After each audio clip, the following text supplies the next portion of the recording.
Periyar Maniammai Institute of Science and Technology, Thanjavur. The world needs you. Green Park Coaching Center, All India First Rank, 720 out of 720. Number of students joined MBBS in 2024, 1951. Green Park Coaching Center.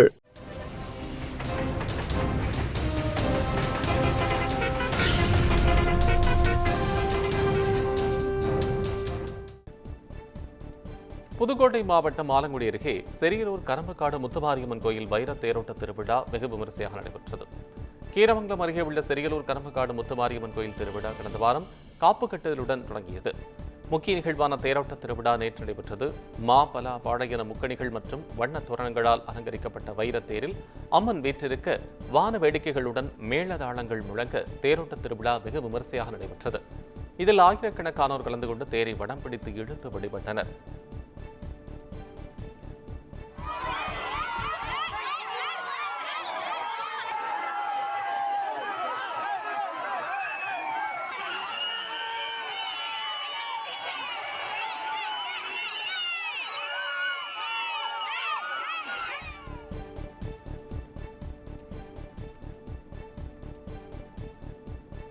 Nagai மாவட்டம் கீழ்வேளூர் யாதவ நாராயண பெருமாள் கோயிலில் திருக்கல்யாணம் விமரிசையாக நடைபெற்றது. கீழ்வேளூர் அமைந்துள்ள யாதவள்ளி தாயார் உடனுரை யாதவ நாராயண பெருமாள் கோயிலில் திருக்கல்யாண உற்சவம் நடைபெற்றது. இதையொட்டி பெருமாள் யாதவவல்லி தாயார் மண்டபத்தில் எழுந்துள்ள சிறப்பு ஹோமங்கள் நடைபெற்றது. அதைத் தொடர்ந்து பொதுமக்கள் சீர்வரிசை எடுத்து வர வேதியர்கள் மந்திரம் முழங்க மாங்கல்ய தாரண நிகழ்ச்சியும் செய்யப்பட்டது. இதில் திரளான பக்தர்கள் பங்கேற்று சுவாமி தரிசனம் செய்தனர்.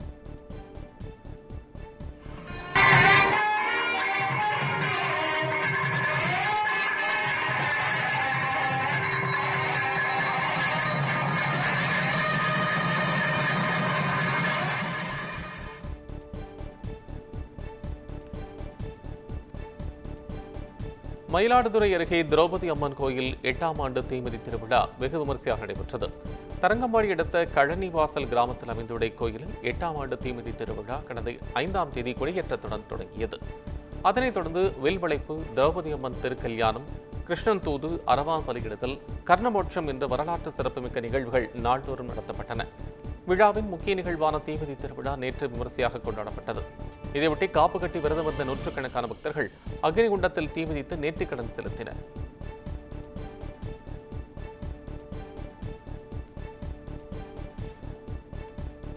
கள்ளக்குறிச்சி மாவட்டம் திருக்கோவிலூர் அருகே 200 ஆண்டுகள் பழமையான திரௌபதி அம்மன் கோயில் தீமிதி திருவிழா கோலாகலமாக நடைபெற்றது.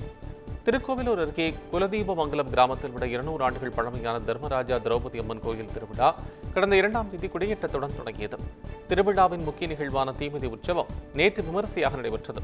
இதில் குலதீபமங்கலம், விளந்தை, குச்சிப்பாளையம் உள்ளிட்ட கிராமங்களைச் சேர்ந்த 2000க்கும் மேற்பட்டோர் தீக்குண்டத்தில் தீமிதித்து தங்களது நேர்த்திக்கடனை செலுத்தினர்.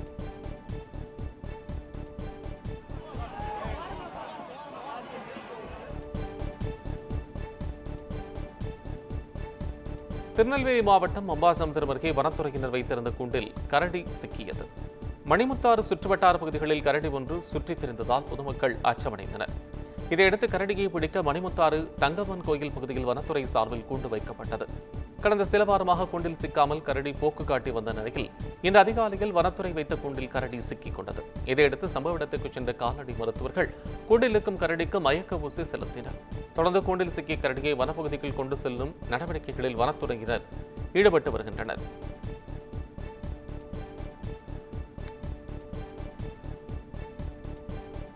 திருவண்ணாமலை மாவட்டத்தில் வாடகை உயர்வுக்கு ஆதரவு தர வலியுறுத்தி ஜேசிபி வாகன உரிமையாளர்கள் தொடர் வேலைநிறுத்த போராட்டத்தில் ஈடுபட்டுள்ளனர்.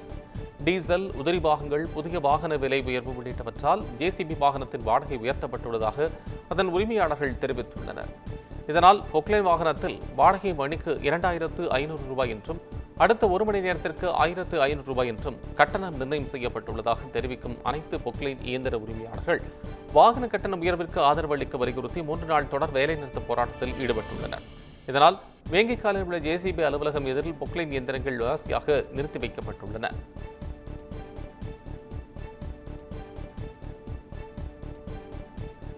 மயிலாடுதுறை மாவட்ட ஆட்சியர் அலுவலகத்தில் இருவேறு குடும்பங்களைச் சேர்ந்த 4 பேர் தீக்குளிக்க முயன்றதால் பரபரப்பு நிலவியது. பொன்னுகுடி கிராமத்தைச் சேர்ந்த தாவீது தனது மகன் வெல்டன் புனிதராஜுடன் ஆட்சியர் அலுவலகத்தில் நடைபெற்ற மக்கள் குறைதீர் கூட்டத்தில் மனு அளிக்க வந்தார்.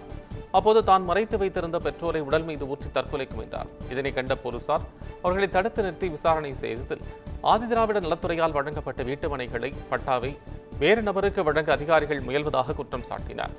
அதேபோல் மாரி கிராமத்தில் வசித்து வந்த வீட்டை மகன் பாஸ்கர் அபகரித்துக் கொண்டு விட்டதாக விரட்டியடித்ததாகவும் தாய் அம்சவலி மற்றும் மகள் உஷா ஆகியோர் பெட்ரோலை தலையில் ஊற்றி தற்கொலைக்கு முயன்றனர். இவர்கள் அனைவரையும் போலீசார் மருத்துவமனைக்கு அனுப்பி வைத்துவிட்டு விசாரணை நடத்தி வருகின்றனர்.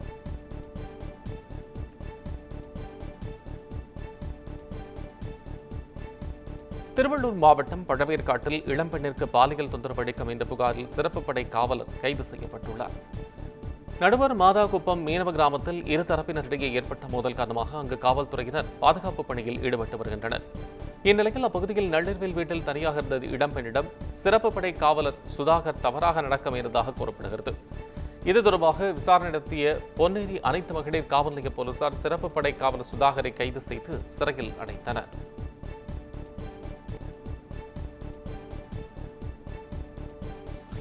திருப்பத்தூர் மாவட்டம் வாணியம்பாடி அருகே மழைமானியை கொள்ளையடித்துச் சென்ற மர்ம நபர்களை போலீசார் தேடி வருகின்றனர். நிம்மியம்பட்டு பகுதியில் உள்ள அரசு உயர்நிலைப் பள்ளியில் 1,50,000 ரூபாய் மதிப்பில் மழை பொழிவை அளவிடும் மழைமானி கருவி அமைக்கப்பட்டிருந்தது. இந்த மழைமானியை மர்ம நபர்கள் கொள்ளையடித்துச் சென்றுள்ளனர். இதுகுறித்து நிம்மியம்பட்டு கிராம நிர்வாக அலுவலர் அளித்த புகாரின் பேரில் வழக்கு பதிவு செய்த போலீசார் மர்ம நபர்களை தீவிரமாக தேடி வருகின்றனர்.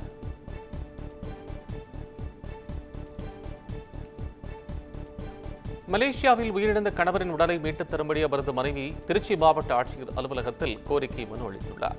புள்ளம்பாடி வெங்கடாச்சலபுரத்தைச் சேர்ந்த பாலகிருஷ்ணன் கடந்த 2 மாதங்களுக்கு முன்பு மலேசிய நாட்டில் டைலரிங் வேலைக்கு சென்றிருந்தார்.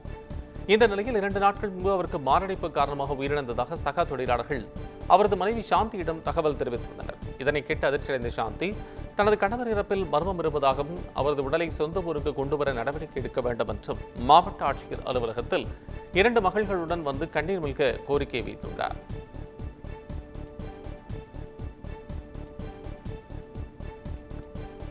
திருச்சி அருகே திருமண விழாவில் புகைப்படம் எடுத்தவர் மின்சாரம் தாக்கி உயிரிழந்தது சோகத்தை ஏற்படுத்தியுள்ளது. புதுக்கோட்டை மாவட்டம் ஆலங்குடி வம்பன் பகுதியைச் சேர்ந்த சுரேஷ் கண்ணன் சீனிவாச நகரைச் சேர்ந்த வரதராஜன் என்பவருடன் திருவெரும்பூர் அருகே உள்ள ஐயம்பட்டி சர்ச்சில் நடைபெற்ற திருமண நிகழ்வுக்கு சென்று புகைப்படம் எடுத்துக் கொண்டிருந்தார். அப்போது அங்கிருந்த டேபிள் ஃபேனை பிடித்த போது அதிலிருந்து மின்சாரம் பாய்ந்ததில் சுரேஷ் கண்ணன் மின்சாரம் தாக்கி பரிதாபமாக உயிரிழந்தார். இச்சம்பவம் குறித்த தகவலில் துவாக்குடி போலீசார் சடலத்தை கைப்பற்றி விசாரணை மேற்கொண்டு வருகின்றனர். உயிரிழந்த சுரேஷ் கண்ணனுக்கு 7 மாதங்களுக்கு முன்புதான் திருமணம் நடைபெற்றுள்ளதாகவும் அவரது மனைவி படித்து வருவதாகவும் கூறப்படுகிறது.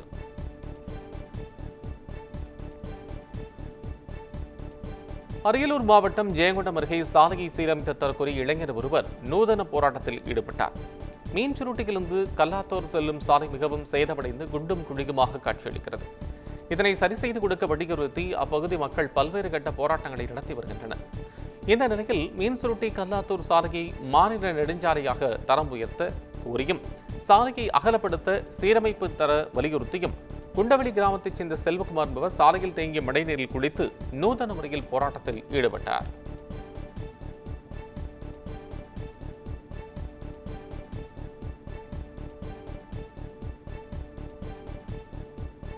திருப்பத்தூர் மாவட்டம் ஜோலார்பேட்டை அருகே 17 வயது சிறுமிக்கு பாலியல் தொந்தரவு அளித்த இளைஞர் கைது செய்யப்பட்டுள்ளார்.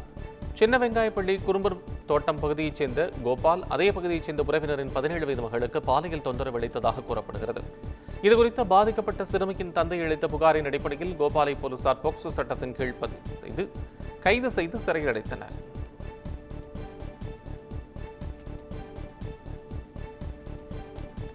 கள்ளக்குறிச்சி மாவட்டம் சங்கராபுரம் அருகே சரக்கு வாகனமும் இருசக்கர வாகனமும் நேருக்கு நேர் மோதிய விபத்தில் ஒருவர் உயிரிழந்தார். அவுரியூர் கிராமத்தைச் சேர்ந்த ராஜேந்திரன் இருசக்கர வாகனத்தில் சங்கராபுரம் நோக்கி சென்று கொண்டிருந்தார். அப்போது தேவபாண்டலம் அருகே எதிரே வந்த சரக்கு வாகனம் மீது ராஜேந்திரனின் இருசக்கர வாகனம் நேருக்கு நேர் மோதியது. இந்த விபத்தில் படுகாயமடைந்த ராஜேந்திரனை அக்கம்பக்கத்தினர் மீட்டு சங்கராபுரம் அரசு மருத்துவமனைக்கு அனுப்பி வைத்தனர். அங்கு அவரை பரிசோதித்த மருத்துவர்கள் அவர் ஏற்கனவே உயிரிழந்து விட்டதாக தெரிவித்துள்ளனர். இதனையடுத்து ராஜேந்திரனின் உடலை கைப்பற்றி பிரேத பரிசோதனைக்காக கள்ளக்குறிச்சி அரசு மருத்துவக் கல்லூரி மருத்துவமனைக்கு போலீசார் அனுப்பி வைத்தனர். மேலும் விபத்து குறித்து விசாரணை நடத்தி வருகின்றனர்.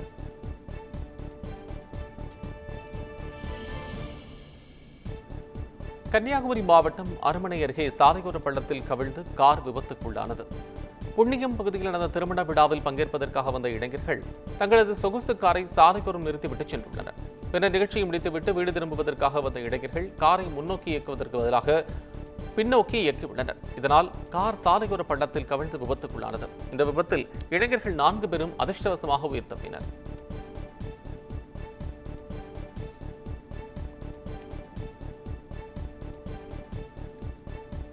சேலம் மாவட்டம் மேட்டூரில் நீரில் மூழ்கி உயிருக்கு போராடிக் கொண்டிருந்த 2 சிறுவர்கள் உயிருடன் பத்திரமாக மீட்கப்பட்டனர்.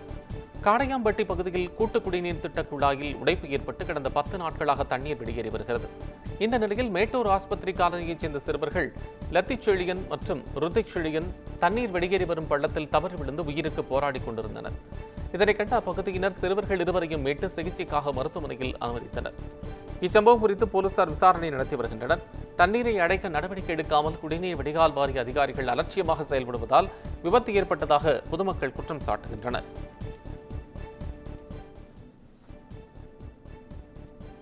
கோவை மாவட்டத்தில் பருவமழை மற்றும் பேரிடர் மீட்பு உபகரணங்களை ஆட்சியர் பவன்குமார் ஆய்வு செய்தார். தென்மேற்கு பருவமழை தொடங்கவுள்ள நிலையில் தமிழ்நாட்டில் உள்ள அனைத்து மாவட்டங்களிலும் தீயணைப்பு மற்றும் மீட்புப் பணிகள் துறையின் சார்பில் பேரிடர் கால மீட்புப் பணிகள், பாதுகாப்பு நடவடிக்கைகள் குறித்த செயல் விளக்கம் மற்றும் ஒத்திகை பயிற்சி நடைபெற்று வருகிறது. அந்த வகையில் கோவை ஆட்சியர் அலுவலகத்தில் பருவமழை மற்றும் பேரிடர் காலத்தின் மீட்புப் பணிகளின் போது பயன்படுத்தப்படும் உபகரணங்கள் காட்சிப்படுத்தப்பட்டன. இதனை ஆட்சித்தலைவர் பவன்குமார் பார்வையிட்டு ஆய்வு செய்தார். மேலும் உபகரணங்களின் தேவைகள் குறித்தும் தீயணைப்புத்துறை அதிகாரிகளிடம் கேட்டறிந்தார்.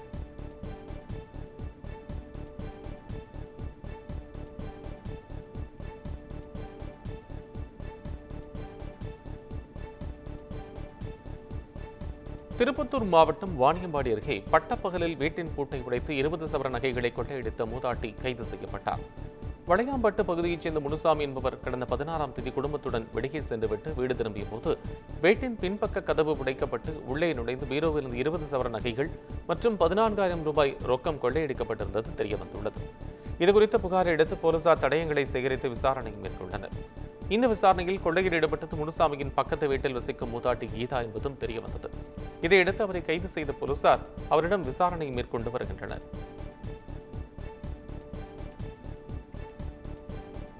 கணவனின் இறப்பில் சந்தேகமுள்ளதாக புகார் அளித்து 2 ஆண்டுகள் தாண்டியும் போலீசார் நடவடிக்கை எடுக்கவில்லை என குற்றம் சாட்டி மக்கள் குறைதீர் கூட்டத்தில் பெண் கண்ணீர் மல்க புகார் அளித்துள்ளார். மயிலாடுதுறை மாவட்ட ஆட்சியர் அலுவலகத்தில் நடைபெற்ற மக்கள் குறைதீர் கூட்டத்தில் வில்லியநல்லூரைச் சேர்ந்த பிரேமா என்பவர் மேக்கரிமங்கலம் மின்வாரிய பிரிவு அலுவலகத்தில் பணியாற்றி வந்த தனது கணவர் சண்முகம் கடந்த 2023ஆம் ஆண்டு ஜனவரியில் மர்மமான முறையில் உயிரிழந்ததாகவும் அவரின் இறப்பில் சந்தேகம் உள்ளதாகவும் புகார் அளித்தும் நடவடிக்கை எடுக்கவில்லை என குறிப்பிட்டு ஆட்சியரிடம் மனு அளித்தார். எனவே உரிய விசாரணை நடத்தி கணவரின் இறப்பில் உள்ள மர்மத்தை கண்டறிந்து நடவடிக்கை எடுக்க வேண்டும் என்று கண்ணீர் மல்க கோரிக்கை விடுத்துள்ளார்.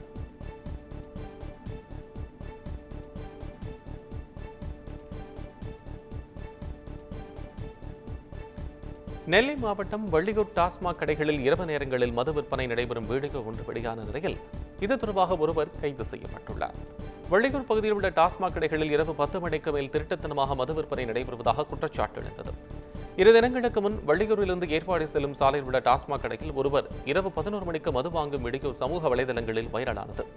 இந்த வீடியோ ஆதாரத்தை வைத்து விசாரணை நடத்திய போலீசார் மது விற்பனையில் ஈடுபட்ட கேரள மாநிலம் நெய்யாற்றங்கரையைச் சேர்ந்த மனோஜ் என்பவரை கைது செய்தனர். Periyar Maniammai Institute of Science and Technology, Thanjavur. The world needs you. Green Park Coaching Center, All India First Rank, 720 out of 720. Number of students joined MBBS in 2024, 1951. Green Park Coaching Center.